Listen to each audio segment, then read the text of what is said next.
What's up, tribe? How you guys doing? Go ahead and hit that subscribe button. I hope you like this video. This is the review for Marry Millions season 3 episode 10. So I feel like this is the season finale for season 3. I feel like they tied up a whole lot of these couples, and I don't know who's gonna come back for next season or not, but I'm sure Bill and them coming back, child. But anyway, moving on. So Rick and Erica. So Erica goes to visit her mom. She's back in Florida, and she's talking to her mom about the fact that she is, she's still upset because of the way Rick responded when she called the wedding off. And again, I don't know how you expect somebody to respond when you call the wedding off. He was upset. He was angry. And yes, he was probably a little bit rude to you. But again, I have seen people call off the wedding at the last minute, and I done seen fights break out. So I think he did. I mean, I'm not saying he should have fought her, but I'm just saying I have seen it get ugly, and I don't feel like. I mean, yeah, he told you to get out, and he was a little nasty to you, but again, I don't understand why you don't understand why he was upset by that. She said that she still loves Rick, and but she just wants things to go back to the way they were. As long as her family is just not on board with them being together, then it's just not something she's comfortable moving forward with. She said, I I'm gonna have to go and talk to him, and just she said, I don't know if we're gonna stay together or not, but I need him to understand where I'm coming from, and be okay with where I'm coming from. So later on in the episode, she goes to go talk to him, and of course he's nervous because he was like, listen, I don't know if she's coming through here to pack up her stuff and leave, or if she's coming through here for us to get back together. Like, I don't know what it is. And so she sits down to talk to him, and she tells him, she says, listen, I love you, but I really just want things to go back to the way they were. Like, let's just go back to being boyfriend and girlfriend. I'm just not ready for marriage. I'm just not ready for that commitment. And he tells her he's okay with it. But what he says in his confessional is, listen, I'm old. I done been there and done that. I know what I want. I know I'm ready to settle down. She may not be ready for that yet. And so I'm cool with things being what they are until she figures it out. And so he says, so we good now? She was like, yeah, I'm good. He takes her upstairs, they're on the yacht. So he takes her to the upper deck of the yacht. I guess that's the proper term. And he's got it all decorated with rose petals and candles and champagne and balloons. And he said, welcome home, baby. And, I love you. He said, listen, I know that you're not going to be wearing my ring anymore, but I want you to replace it with this, baby. He gives her a nice little diamond tennis bracelet, baby. Listen, now it's funny because most people in her position would have gotten married if she was really about his money. That's not to say that she ain't getting nothing out of the deal. That ain't what I'm saying.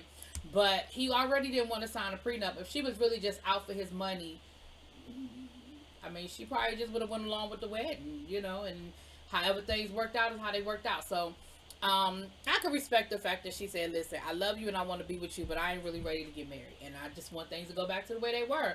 We have a good time together. I love you and you love me, and we just going to roll with it from there. Noni and Reese. So Reese decides that he wants to buy Noni a ring. He said, after talking to her investor, he's really thinking about settling down and trying to come up with some long-term plans. And, she bought him the ring, and he's ready to get her a ring, but he had to do it within his price range. So he took his friend with him down to the pawn shop, honey. And the first ring he picked up was like $1,500 or something like that. And it was a nice ring.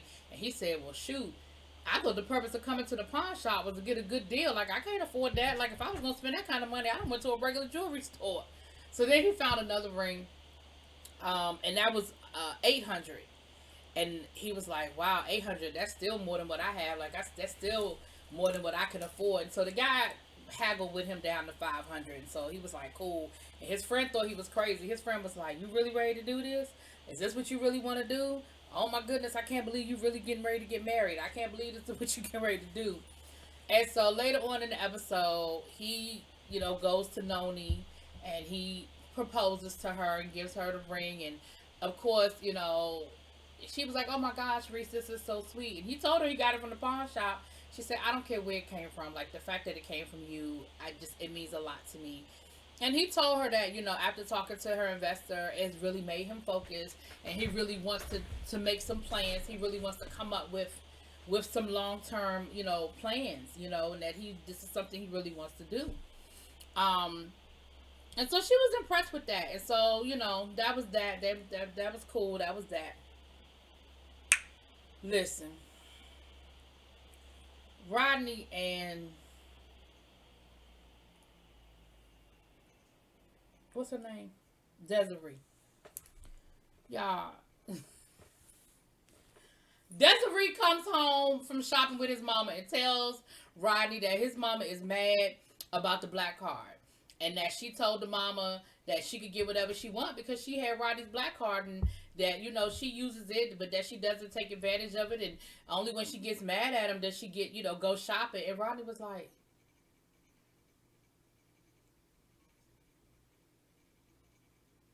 why would you tell my mama that? Like, you already know my mama think you a gold digger. So why would you tell my mom that not only do you have a black card, but that you use it when you get mad at me so that you could spend up all my money? Like, it would, what, in what world do you live in that makes sense? Like, what she should have done, now listen, if this weren't a TV show and we were just doing this for shits and giggles, what she should have done was said, listen, Rodney gave me his credit card knowing we were going shopping, and he wanted me to make sure that he paid for whatever we picked up today.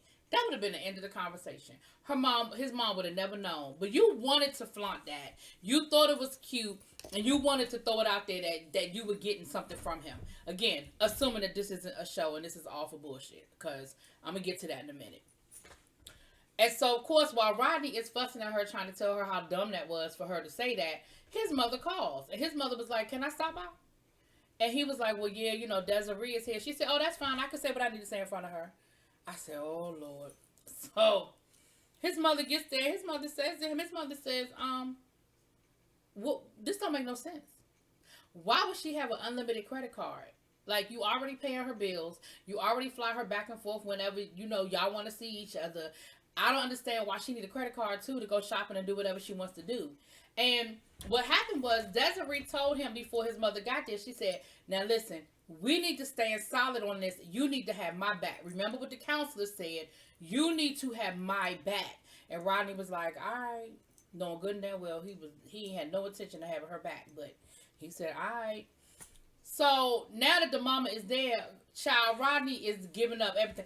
Well, Ma, I mean, it's not like that. I mean, it's not like, and here go Desiree. Rodney, tell the truth.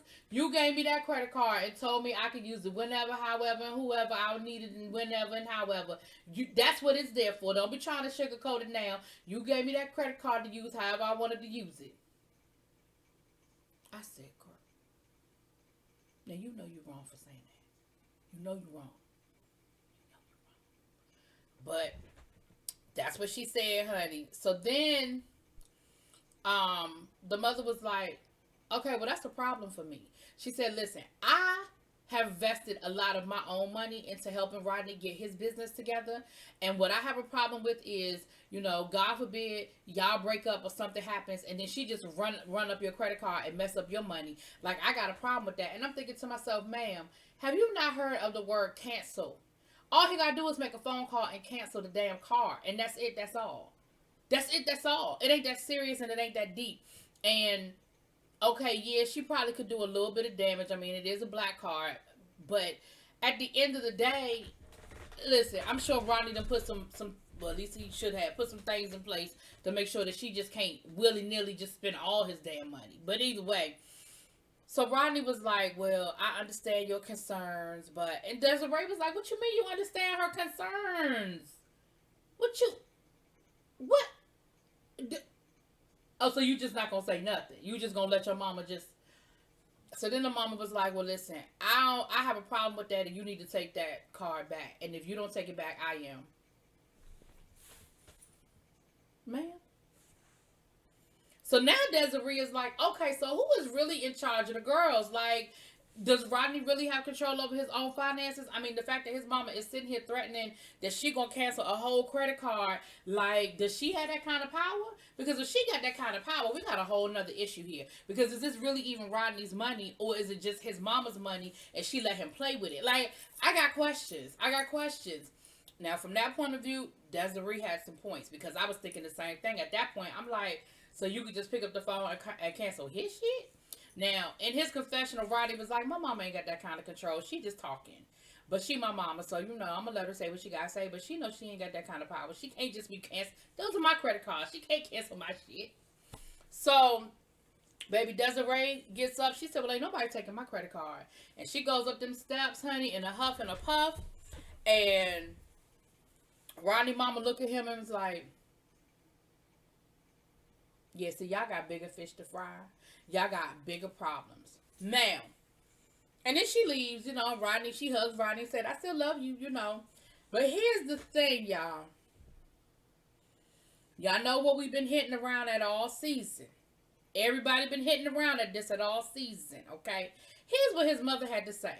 His mother said, listen, until they deal with their real issues and they stop keeping all of these secrets, they got a problem. No, they don't need to be getting married because I think Rodney is running from who he really is. And until he comes to grips with what he's dealing with and what his real desires are, he ain't never gonna be happy. And she ain't gonna make him happy. And my concern is, and basically if you read between the lines, this is what his mama was saying. Listen, I know my baby gay. Look, I'm just gonna put this out here, okay? Allegedly. Let me put allegedly in front of all of this. But this is what I heard his mama say. I know my baby gay. He don't know that I know. Hell, he don't know that anybody know. But we know.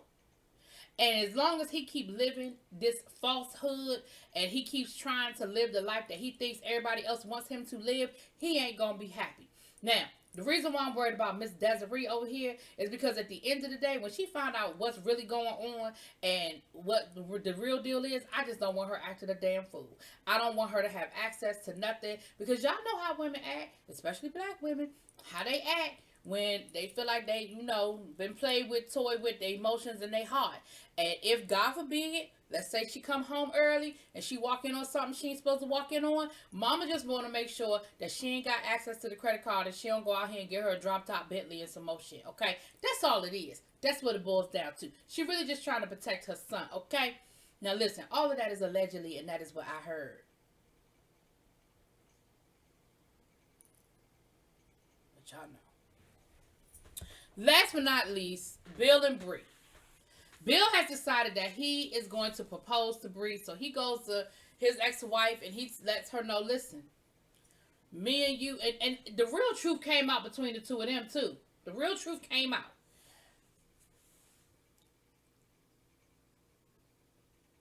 He's talking to her. He went to go visit her. She's got a nice little apartment and everything, decorated real nice.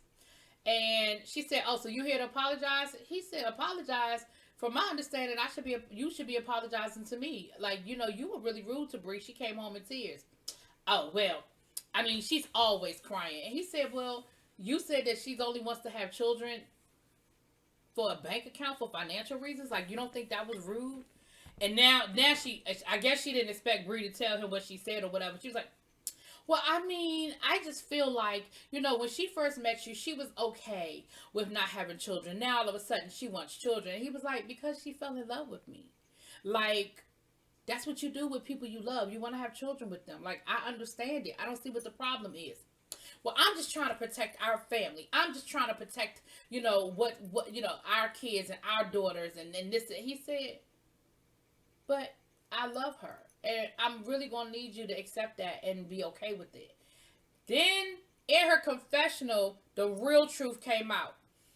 When me and Bill got divorced, he said, I think at some point, I will always love you. And at some point, I think me and you going to end up back together.